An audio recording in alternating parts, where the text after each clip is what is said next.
Apa itu dosa menghujat Roh Kudus? Sebelum kita bahasnya, mari kita lihat tafsiran dari Protestan dan Katolik. Yang pertama kita akan melihat tafsiran dari Protestan yang akan dibawakan oleh pendeta Stephen Tong. Pada saat terakhir, jikalau engkau menerima Yesus Kristus sebagai juru selamat, maka anugerah keselamatan itu langsung dilaksanakan Roh Kudus ke dalam hatimu dan engkau diampuni segala dosa. Sekarang dengar kalimat terakhir, saudara-saudara. Bagaimana kalau sebelum mati kesempatan terakhir engkau tetap tolak? Kalau kesempatan terakhir sebelum engkau mati engkau tetap tolak, maka tidak ada pengampunan dosa bagi engkau. Engkau tidak ada penyodoran lagi, tidak ada penawaran lagi, tidak ada pelaksanaan lagi pengampunan dosa. Engkau akan membawa dosamu ke dalam kekekalan untuk selama-lamanya tidak diampuni lagi. Itu namanya menghujat Roh Kudus, saudara-saudara. Jadi istilah menghujat Roh Kudus adalah terus-menerus menentang penyodoran Roh Kudus sampai saat terakhir, kesempatan terakhir, lalu membuktikan engkau memang bukan kaum pilihan, saudara-saudara.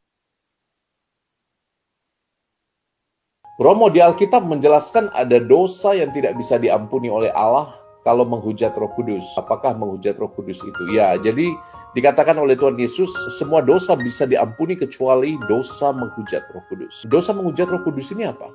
Bukan memaki-maki Roh Kudus, bukan menghina Roh Kudus gitu ya. Tapi lebih dari itu. Kenapa dosa menghujat Roh Kudus ini tidak bisa diampuni? Karena dosa menghujat Roh Kudus itu adalah dosa mendiamkan suara Roh Kudus dan lebih mendengar suara kita. Suara-suara dosa, suara-suara si jahat engkau anggap sebagai penuntun hidup. Engkau sudah tahu sesuatu itu buruk, tapi engkau diamkan suara Roh Kudus berkali-kali sampai rasa bersalahmu hilang. Ketika kamu berdosa, kamu mematikan Roh Kudus.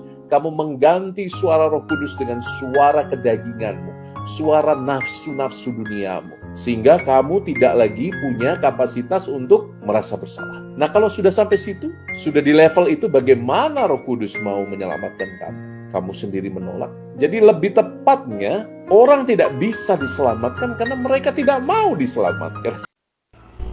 Ya, jadi keduanya sepakat bahwa dosa menghujat Roh Kudus adalah dosa yang tidak terampuni. Kenapa dosa itu tidak terampuni? Karena dosa itu adalah dosa yang menolak terus-menerus untuk bertobat sampai dia mati. Nah, ketika orang menolak untuk menerima Yesus, menolak terus-menerus sampai dia mati, itu adalah arti dari dosa menghujat Roh Kudus. Jadi dosa menghujat Roh Kudus bukan memaki-maki Roh Kudus, memaki nama Roh Kudus beginilah, Roh Kudus begitulah, atau kau melihat pendeta mengusir setan dengan kuasa Tuhan, terus kau bilang dia mengusir setan dengan kuasa setan. Itu bukan artinya.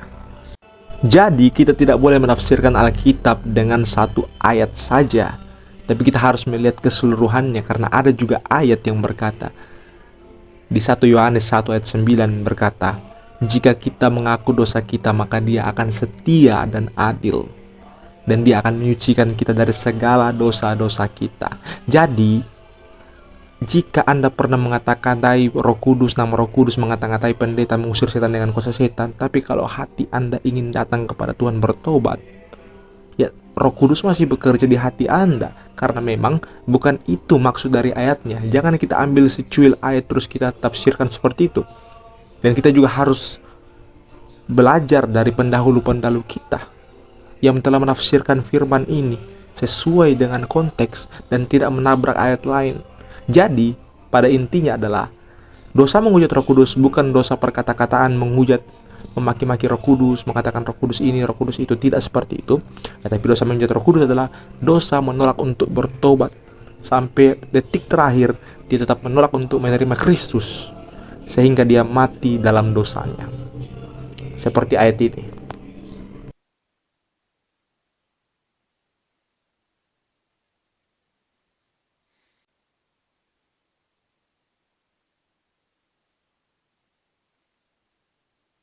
Jadi anak-anak Tuhan, orang-orang Kristen yang merasa telah melakukan menghujat ke nama Roh Kudus atau mengatakan pendeta mengusir setan dengan kuasa setan, baik secara sengaja atau tidak sengaja.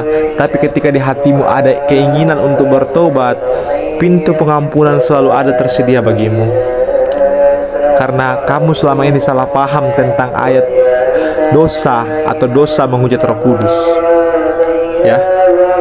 Jadi kita harus belajar tafsirnya. Jangan hanya comot ayat.